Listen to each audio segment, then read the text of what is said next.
જટાશંકર ધોધમાં નાવા ગયા શોર્ટકટના ચક્કરમાં બીજા રસ્તે ચડી ગયા. સવારમાં અચાનક પ્લાન બન્યો કે જટાશંકર જાવ. ગિરનાર આખો લીલો છમ થઈ ગયો. હાર્દિકભાઈ હું હાલે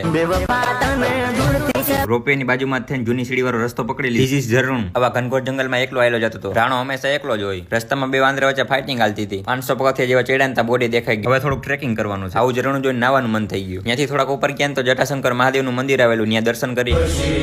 મારા ખુફિયા એજન્ટ દ્વારા મને ખબર પડી કે મંદિરની પાછળ એક હિડન ઝરણું. ઝરણાની શોધમાં ઘણો ઉપર વયો ગયો. ફાઇનલી તો એ ઝરણું દેખાઈ ગયું મને. પેલા કઈ મારો નાવાનો વિચાર નહોતો. ઝરણાએ આપણું મન મોહી લીધું.